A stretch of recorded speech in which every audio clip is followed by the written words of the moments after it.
Okay, we're back. Welcome back. As you can see behind me, Eastonmade Axis is in view, as is my log loader trailer, and something you might not have seen before. Check this out. What that is a roller table, and I've been scratching my brain for a really long time, trying to figure out a way that I can make my little wood splitting setup just a little bit more, well, more efficient. We have a look at what we're dealing with to start. You'll see I've got the Axis here, if you're not familiar, a vertical splitter by Eastonmade. We've also got a log lift. We've also got a conveyor. That conveyor folds down this way, and then I fill IBC cages with it. Now at this point, this is perfectly fine. It works very, very well. But getting the material, the rounds, from there to here, requires me to pick it up. And I know what you're saying, that's pretty lazy of you. Why can't you just pick it up and move it there? Well, it's fine and dandy, but there's always ways to improve efficiency. And I think this is going to be the perfect setup. So what that setup entails is this. I keep the log deck here, which is one of my favorite things that I've ever done with a wood splitter. More or less, you load logs here, you roll them forward up to these little stops, and then you can cut in between the openings here to get your 16 to 20 inch round. You could probably get a 12 inch round if you needed to cut it. And then once the rounds are here and cut up, you take them from here and you move them over to here and you split it. Now what I'm hoping to do with my new setup, my addition to this setup, is to put a little roller table here. And that way I reach over it, I make the cuts like I normally do, I get the rounds created, and then I just roll the rounds forward onto the roller table, and then it makes its way down that way. And so what I have essentially is I have a little station I'm working at. I turn to the right, my roller table's here, I just keep sliding the rounds down here onto the lift, and then I can keep splitting away. I think that's the goal. I figured now's the time to try it out, enough scratching the brain.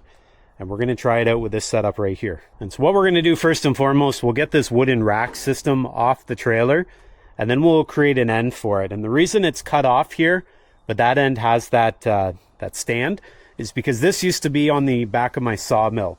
Now I have two of these roller tables. One of them is still at the sawmill. This is the extra one. I'm going to have to build a stand at this end, and I'm thinking I'm going to build the stand with this thing. You ever use these things before? They're pretty handy, they're reusable, and they make a stand in a hurry. You more or less just put 2x4s in the end, and in that little opening there, you put another 2x4 horizontally. See how it opens? 2x4 gets clamped, and then you've got a stand. Now I've got two of those things.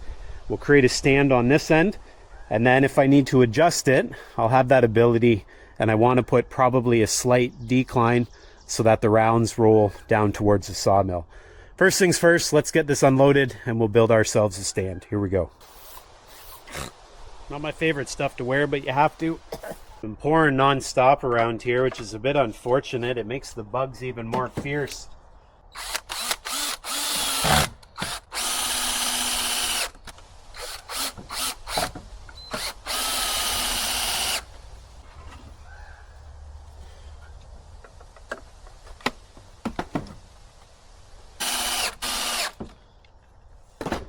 As you can see, that's pretty quick. Make another one.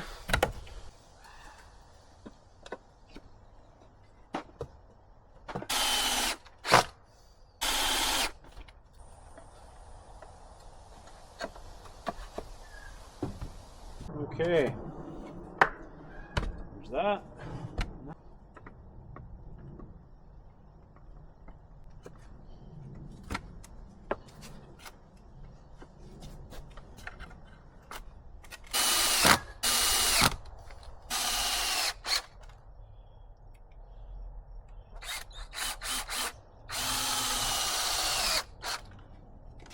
Okay, there it is.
Well, there we have it. There's the roller table in place. It's 10 feet long, 2 feet wide.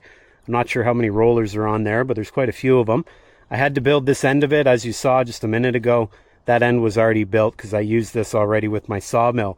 Now, as for the roller table, I think if you're looking for a roller table like this, please just do yourself a favor, don't buy it, because I want to buy it. I stockpile things like the roller tables, IBC cages, and these things are getting more and more expensive every day, it seems, and I have a feeling it's because people are finding out they work really well for firewood as well as sawmills. So these things are going to get put into action in just a moment. Just before we get there, though, take note of a few things. I decided to put this just a little bit lower than the top of the log deck. My thinking is that when I cut the round here, I can roll it and I don't have to roll it up. It just rolls down a little bit, and that way it's a little bit less work. Now, whether it works as I envisioned, we'll see in a minute, but reaching over this I think will be all right. And then obviously rolling right onto the log lift should be just fine. So we'll get the tractor out of the way, put the conveyor down, and yeah, we'll split some wood and see what happens. Here we go.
Well, there's the setup, and I gotta say, after having a vertical splitter and adding a log deck like this, I thought I had it all worked out, but I realize now that there was something missing. That's it right there. I'm sold on this roller table. I kind of wish I put it in place years ago. Now, what I really like about it is I'm not doing any lifting whatsoever. The logs get up here with either the tractor, the mini skid steer, or the log trailer, and then I'm more or less just rolling the log forward, cutting it with my chainsaw, and then I just have a little drop down from this height to this height in order for the rounds to sit here. And it's not much of an effort to move the logs, but the rounds, but it's enough that they're not going to roll away from me. So putting them right here, I can just come to the end, give it a little tap, and they make their way down this way onto the log lift. And something I'm finding out is the height ended up perfect. The log lift is just below the height of these rollers, and so the round is able to come right off onto it without getting hung up on that edge. And so I think I've got the perfect setup at this point. Now I'll probably refine things just a little bit. Now as time goes on, there's probably going to be some things that I refine here, but for the most part, the height is perfect. I've got it right up against the log deck there, and I think that's just enough room for me to get the chainsaw over here cutting through the logs. Now as I cut through the logs, you might have noticed, I had the chainsaw right into the log, the dog's touching the log, and I was passing parallel, the bar that is, parallel to the top of the log deck. And that's so that as I make my way through the log, the bottom of the chainsaw sits on here, and it's not the chainsaw bar contacting this steel rail here. Now I think some practice will get me better and more efficient at that. For now though, I never want to have the bar contact this, so I might end up putting about a 2x2 piece of wood here, sort of a last resort. That way if the bar inadvertently passes through the log too quick and I can't stop it, it ends up hitting the wood and doesn't dull my chain on the steel. Well, as the thunder can be heard overhead, I'm probably going to retire for a little bit and see what happens with this storm. Really happy that I came across these roller tables and I was able to put them into action as I have at my sawmill. I had an idea for a long time. I didn't really put it into action until today, and turns out it's something I've been missing. Now, if you use roller tables like this or some other fashion with a vertical splitter, be sure to put it down below in the comments. I'm always open to new ideas, and you don't know what you don't know, so thanks for sharing. Aside from that, if you did like this video, if you want to see more wood splitting videos, give her the old like-a-roo. Make sure you subscribe and check out the playlist. Hopefully I see you next time.